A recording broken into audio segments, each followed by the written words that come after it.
Hallelujah. Genesis chapter 13. We now see Abraham as he's coming out of Egypt. You see, God is really wonderful.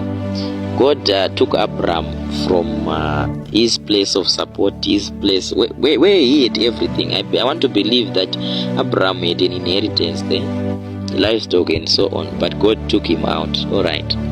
So we would be wondering, what about provision? What about food? What about riches? What about wealth? And so on. But just because Abraham decided to be just as foolish enough to obey God, to follow God and his will, you see that already now you are seeing Abraham being called, he was very rich. Livestock, silver and gold. I want to believe that if a man has all these things, he has everything. Number one, he had a very, very beautiful wife, which kings even lasted over. And now he is very rich in livestock. Okay, he has silver and he has gold. So this guy was very rich in every way. All right, and above it all, he had a relationship with God. Wow. This is the perfect kind of life which we should all desire to have. Anyway, as we continue now, we see that he goes now back to that place where he had built an altar. We were talking about altars back then, okay? So verse 4 will tell you that Abraham gets to that place where he had built an altar, which he had made at first. And there again, we hear that Abraham called on the name of the Lord. But God didn't respond somehow. I want you to see something as we are continuing. God didn't respond. He called on the name of the Lord, okay? That's verse 4. And God didn't respond. Then the Bible now zooms in to show us what was really going on now in Abraham's life. Do you remember that there is this guy whom we said was Lot, Abraham's nephew? He was Abraham's brother's son, okay?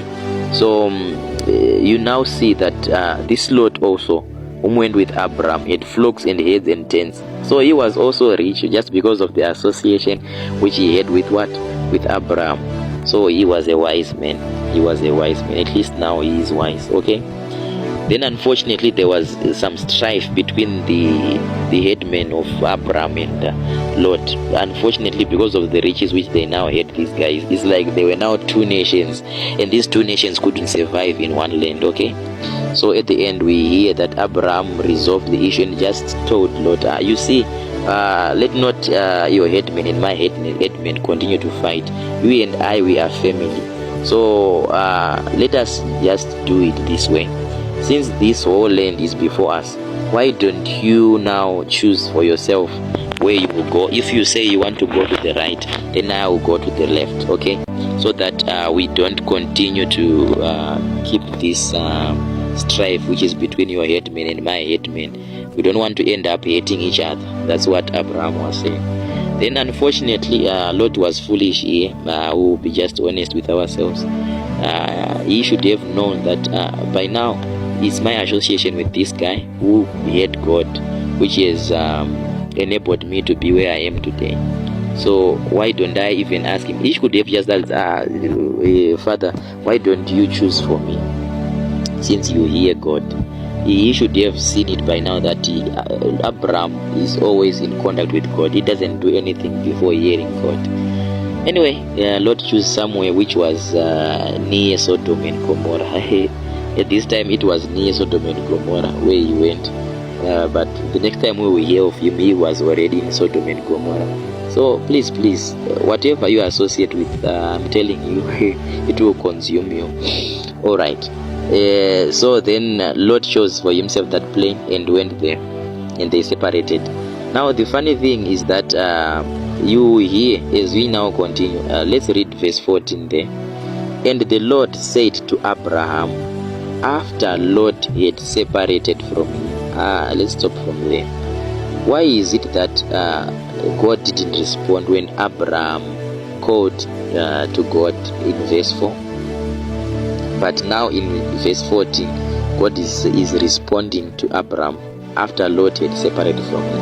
It means it wasn't Lot, no, but it was the strife now which was amongst them, the lack of peace. All right.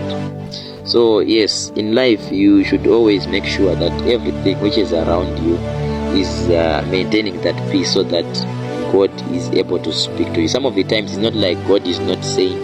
God is saying, but you are not able to hear it because of the environment which you have made for yourself. All right. So, well, we now see God speaking to Abraham, and it went that way. So please, if you are a Lord, always know that association is important. Never neglect that, and be a person who is wise enough to associate with people who will bring value to your life. Don't associate with people who will bring your downfall. You will see in the coming chapters that this decision which Lot made ended him in trouble. The next time he is a captive, the other time he almost got destroyed because of his association. Now unfortunately he was associating with the wrong crowd. So may God bless you.